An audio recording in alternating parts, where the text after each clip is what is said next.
할렐루야. 9월 23일 목요일입니다. 오늘 본문은 출애굽기 19장 14절서부터 25절까지 말씀입니다. 추석 명절 잘 보내셨지요? 행복한 시간 가지시고 또 여러 가지 피곤한 몸 재충전하는 그러한 시간이 되셨을 겁니다.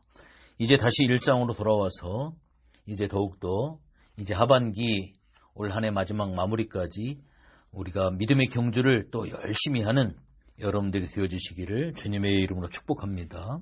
오늘 본문의 말씀을 어제 이어서 말씀해 보면 이제 하나님께서 이스라엘 백성들을 만나기를 원하시고 여러 가지 그들이 하지 말아야 될 그러한 경계나 이런 부분들을 이야기를 하죠.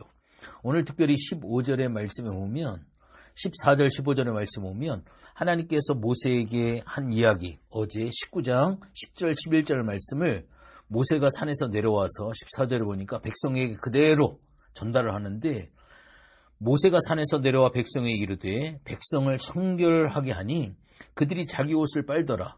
모세가 백성에 이르되 준비하여 셋째 날을 기다리고 여인을 가까이 하지 말라 하니라. 여기 특별히 여인을 가까이 하지 말라라고 이야기를 합니다. 여기 등장하는 여인은 육정의 대상을 상징적으로 보여주고 있죠.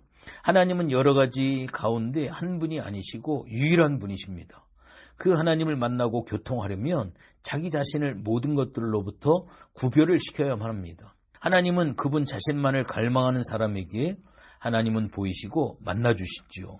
특별히 16절부터 20절까지 말씀을 쭉 살펴보면 하나님께서 그들 가운데 강림을 하시는데 16절의 말씀에 보니까 셋째 날 아침에 우레와 번개와 빽빽한 구름이 산 위에 있고 나팔 소리가 매우 크게 들리니 진중에 있는 모든 백성이 다 떨었다라고 이야기를 하고 있습니다.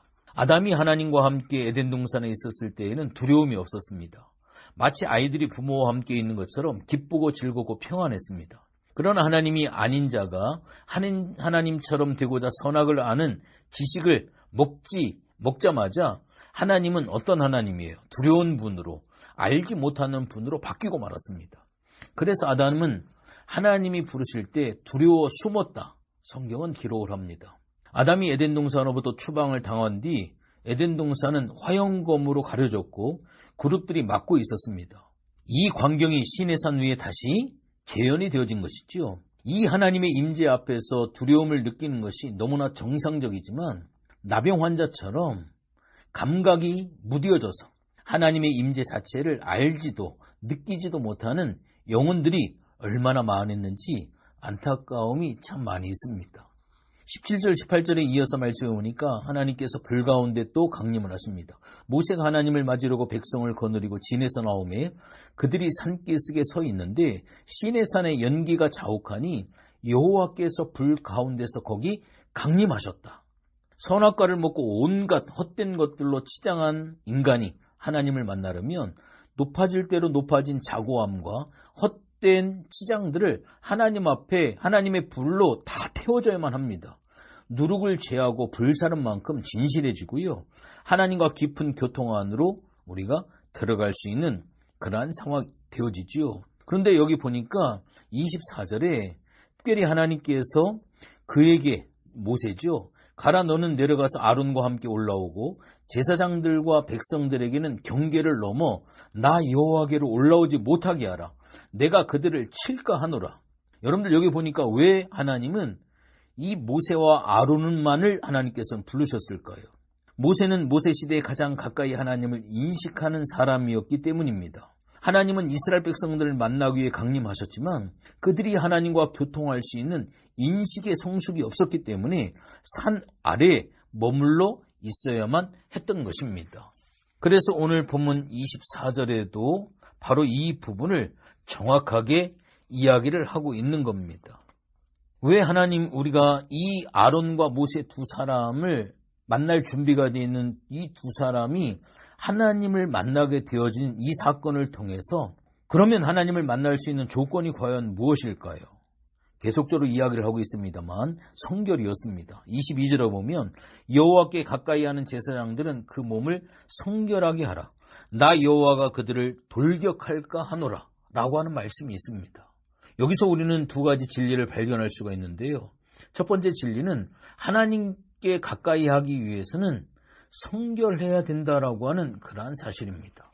그리고 두 번째 진리는 제사장이라 할지라도 예외가 없다라고 하는 사실을 우리가 생각해 봐야 됩니다. 당시의 제사장은 백성을 대신해서 봉사의 일을 하는 사람들이었습니다.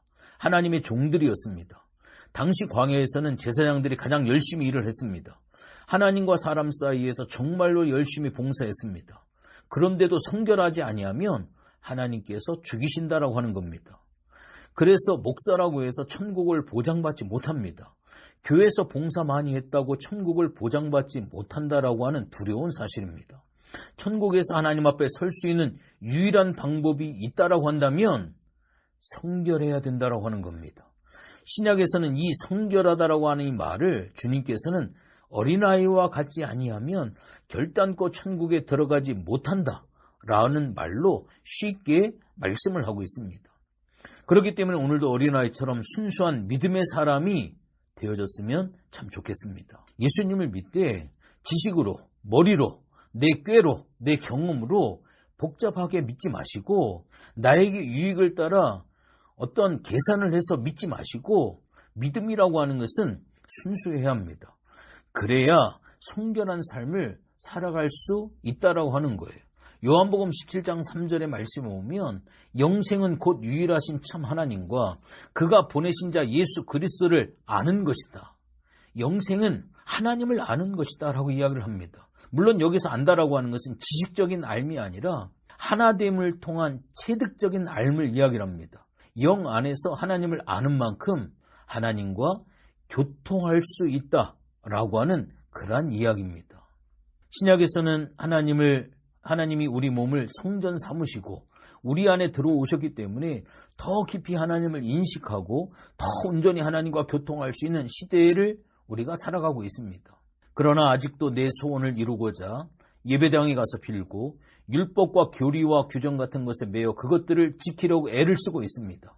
그래서 이스라엘 백성들처럼 산 아래서 머물며 그분의 교통 안에 들어가지 못하고 있는 이 안타까운 이 현실을 우리가 바로 깨닫고 알아야만 됩니다. 오늘 하나님께서 우리를 만나주시고 우리를 만나주시는 조건은 성결해야 합니다. 오늘도 하나님 앞에서 내가 얼마나 성결해 가고 있는지, 말씀 앞에 순종의 삶을 살아가고 있는지 오늘도 복된 살핌이 있는 귀한 시간이 되어지시기를 주님의 이름으로 부탁을 드리겠습니다. 기도합니다. 하나님 고맙고 감사를 드립니다. 명절을 또 잘 쉬고 또 행복한 시간을 보낼 수 있도록 도우신 하나님 고맙습니다. 이제 다시 일상으로 돌아와서 하나님 일상의 삶을 살아갑니다. 하나님 이 귀한 시간들 낭비하지 않게 하게 하시고 있는 위치에서 최선을 다해서 일하고 또 최선을 다해서 하나님 앞에 예배하는 예배자로 살아가는 귀한 삶을 살아갈 수 있도록 힘을 더하여 주시옵소서. 감사를 드리며 예수님의 이름으로 기도했습니다. 아멘.